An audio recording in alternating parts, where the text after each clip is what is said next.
할렐루야, 안녕하세요. 네, 오늘 말씀의 주제는 본체를 알고 형상을 알자라는 제목으로 준비를 해보았습니다. 얼마 전에 저희 어머니 집에 동생이 TV를 새로 놓아드렸습니다.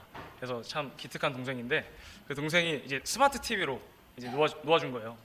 근데 그 TV를 이제 설치하는 설치 기사님이 오셔서 그 스마트 TV인데 인터넷이 연결이 되는 것도 안 가르쳐 주시고 조작법을 전혀 알려주지 않으셨어요. 그러니까 엄마는 이게 분명히 인터넷이 되는데, 딸한테 분명히 인터넷이 된다고 얘기를 들었는데 왜 이런 것도 안 알려주지? 라면서 그냥 며칠 동안은 그냥 케이블 채널만 계속 보신 거예요, 스마트 TV를.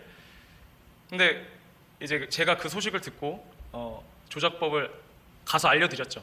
알려드리고 나니까 이제 그때부터는 이제 그 케이블 채널만 나오던 케이블 TV였던 그 TV처럼 생겼던 그 TV가 이제 스마트 TV로 제 역할을 하게 되었습니다. 근데 저는 그 상황에서 성경책이 딱 떠오르더라고요. 하나님 성경책에는 하나님 말씀이 있고 하나님에 대해서 그리고 예수에 대해서 쓰여져 있습니다. 근데 우리가 그 하나님에 대해서 잘 모르기 때문에 내 백성이 지식이 없어서 망한다라는 그 말씀처럼 하나님에 대한 지식이 없기 때문에 그 하나님 말씀에 의지하지 못하고 그 하나님 말씀의 능력을 제한을 두게 되는 것입니다. 그러니까 위의 상황에서 제가 말씀드렸던 그 상황처럼 스마트 TV였는데도 불구하고 그냥 케이블 채널만 나오는 그런 TV로 전락하게 되는 거죠. 근데 우리가 이 성경책이 정말 하나님의 의도와 그리고 알려주는 자가, 조작법을 알려주는 자가 있듯이 이걸 알려주는 자가 없고, 그리고 이 말씀에 있는 보배의 말씀, 그 생명의 말씀, 능력의 말씀을 몰랐을 때 이 성경책은 그냥 이 종이 쪼가리에 쓰여져 있는 그냥 베스트셀러인 책으로 전락하게 되는 것입니다. 제가 그 상황에서 그 감동이 딱 오더라고요.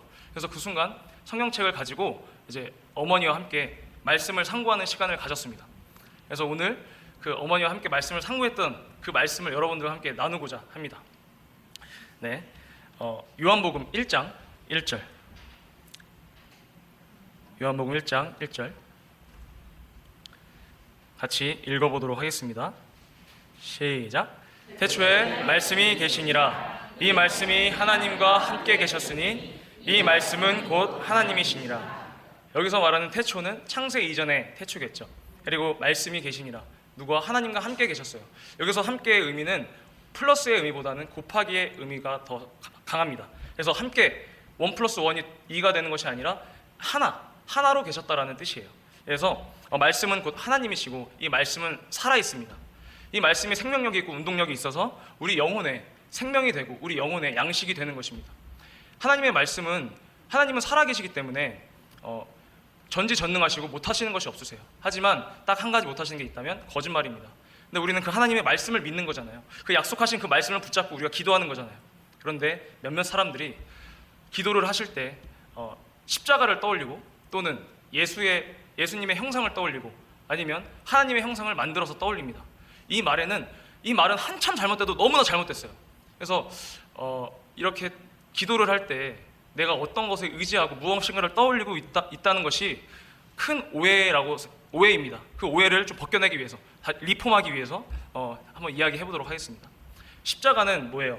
형벌이잖아요. 형벌. 그때 그 시대에 예수님을 십자가에 못 박으면 어떤 계획이 있었냐면, 내가 저 악질 중에 악질인 죄인들이 매달리는 저 십자가에, 저 형벌에 예수가 매달리면 다시는 저 예수를 생각하지 않겠지, 다시는 그러면 점점 더 예수가 잊혀져 가겠지, 이런 계획이 있었던 거예요. 그래서 그 십자가는 망각의 상징입니다. 그 십자가는 망각의 상징이에요. 그런데 그 십자가에 어떤 능력이 있겠습니까? 그 십자가에 무슨 거룩함이 있겠습니까? 십자가에서 매달려서 죽으신 예수 그리스도의 보혈의 피가 능력이 있는 것입니다. 그 보혈의 피가 거룩한 것입니다. 우리는 기도할 때 그 십자가를 떠올려서는 안 돼요. 만약에 신앙생활 하는데 그 십자가가 정말 필요했다라면 하나님께서 십자가를 생각하면서 기도해라 라고 말씀을 하셨겠죠. 근데 두 번째, 하나님 뭐라고 말씀하셨죠? 예수의 이름으로 기도하라고 하셨어요.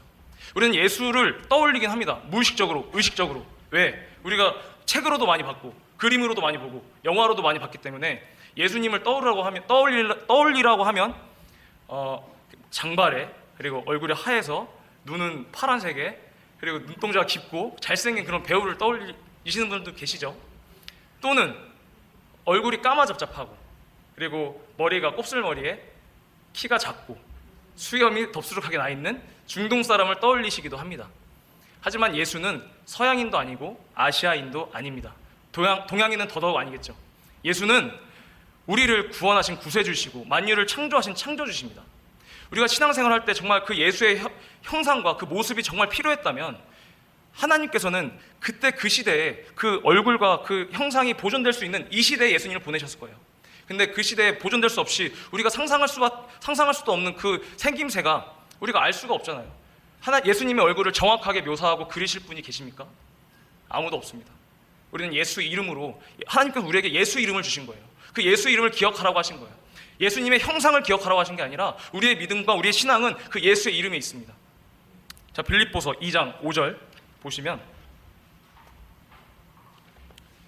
너희 안에 이 마음을 품으라. 곧 그리스도 예수의 마음이니 그는 근본 하나님의 본체시나 하나님과 동등됨을 취할 것으로 여기지 아니하시고 오히려 자기를 비워 종의 형체를 가져 사람들과 같이 되었고 사람의 모양으로 나타나셨음에 자기를 낮추시고 죽기까지 복종하셨으니 곧 십자가의 죽으심이라. 아멘. 여기서 예수님을 어떻게 얘기하고 있죠? 근본 하나님의 본체라고 말씀하고 계세요. 그럼 그 본체는 아까 요한복음 1장 1절처럼 말씀이라는 거예요. 그러면 이 말씀이 육신되어 오신 그 예수님은 인간의 사람의 모양을 가지고 태어나신 거죠. 예수님은 그 태초 전부터 요한복음 1장 1절에 있었던 그 말씀이 육신이 돼서 오셨기 때문에 그 말씀이 하나님과 같이 계셨으므로 예수님도 하나님이십니다. 그 하나님께서, 그럼 하나님의 이름이 예수라는 거예요. 그 예수의 이름으로 하는 모든 일들은 하나님께서 하신다는 것입니다. 자, 히브리서 1장 3절에 보면 하나님의 영광의 광채시요 본체의 형상이시라 라는 말씀이 있습니다. 예전에 목사님께서 레이저 포인트로 그 교보제를 삼으셔서 설교를 하신 적이 있죠. 기억하실 거예요. 그것처럼 레이저 앞에다가 모양을 껴서 비추면 그 벽에 비춰지는 빛을 통과하는 그 모양이 형상이 맺힙니다. 그것처럼 하나님의 그 영광의 빛이, 그 하나님의 그 로고스가, 그 말씀이, 우리 만유보다 크신 그 말씀이 이 만물에 임마누엘 하셔서 본체의 형상으로 예수로 나타나신 것입니다. 그러니까 다시 얘기하면 하나님은 말씀이시고 그 말씀이 곧 본체이시고, 그럼 본체의 형상은 예수님이신 것입니다. 그리고 우리는 그 형상의 모양대로 지음받은 것이 인간인 것입니다. 하나님으로부터 시작하면 이 모든 것이 착착착 진행이 되죠. 근데 우리는 잘못 알고 인간으로부터 시작합니다. 거꾸로 돌아가는 거예요. 내가 인간이고 내가 인간의 모습을 하고 있으니까 내가 인간의 모습을 한 예수님이 형상이래. 그 예수님이 인간의 모습을 하고 있어. 그럼 그 예수님이 인간의 모습을 한 예수님의 본체는 그럼 형상이 있겠지 라고 생각하는 거예요. 그렇게 오해를 하는 거죠. 인간의 모습으로 한, 잘은 모르겠지만 빛나는 존재, 그게 하나님이래요. 잘은 모르겠지만 인간의 모습으로 한 하나님의 그 빛나는 존재가 하나님이라고 많이들 떠올리고 만들어냅니다. 근데 이거는 맞는 말이에요? 하나님은 영이시잖아요. 영이시기에 형체가 없으십니다. 말씀이시기에, 말씀이 본체시기에 형상이 없으세요. 말씀의 형상은, 그 본체의 형상은 예수일 뿐입니다. 우리는 눈을 감고 기도할 때 그런 십자가를 떠올려서도 안 되고 예수의 얼굴과 예수의 모형을 떠올려서도 안 되고, 그리고 하나님의 어떤 형상을 만들어내서도 안 됩니다. 이 만드는 것이 바로 우상이라는 것입니다. 우상. 하나님이 제일 싫어하는 거죠. 10계명의 1계명이 나 위에 다른 신을 섬기지 말라. 하나님이 가장 싫어하는 게 우상입니다. 근데 그런 것들이 바로 우상을 우리가 만들어내고 있다는 거예요. 그렇게 우상을 만들어서 내가 기도를 하면 그 기도는 하나님께 상달되지 않는다는 거죠. 자, 빌립보서 2장 9절부터 11절까지, 9절부터 11절 한번 읽어보도록 하겠습니다. 이러므로 하나님이 그를 지극히 높여 모든 이름 위에 뛰어난 이름을 주사 하늘에 있는 자들과 땅에 있는 자들과 땅 아래에 있는 자들로 모든 무릎을 예수의 이름에 꿇게 하시고 모든 입으로 예수 그리스도를 주라 시인하여 하나님 아버지께 영광을 돌리게 하셨느니라. 아멘. 하나님을 뵐 수 있는 것은 오직 믿음입니다. 믿음은 들으면서 나오고 하나님의 말씀을 들으면서 아는 것입니다. 그 믿음은 내가 들은 것을 본 것처럼 알고 믿는 것이 바로 믿음이에요. 믿음이 뭐라고요? 내가 들은 것을 본 것처럼 알고 믿는 거. 이것이 바로 우리의 신앙이 되어야 하고, 그 예수의 이름을 우리에게 주셨어요. 그 빛나는 그런 위대한 이름을 하나님께서 예수에게 주셨고 예수가 우리에게 남겨주셨습니다. 그 예수의 이름을. 우리는 그 예수의 이름을 의지하고 그 예수의 이름으로만 기도를 하고 하나님 앞으로 나아가야 할 것입니다. 하나님의 형상을 만들었거나 아니면 예수의 얼굴을 떠올렸거나 또는 십자가를 떠올렸거나 그 십자가에 신적 권위를 두셨다면 회개하십시오. 그리고 그것은 바로 우상을 만드는 것입니다. 오직 예수의 이름만이, 하나님의 말씀만이 우리의 신앙이 되고 우리의 구세주가 되십니다. 우리의 그 믿음이자 생명이자 우리가 반드시 죽는 날까지 불려하는 그 이름이 오직 예수 이름입니다.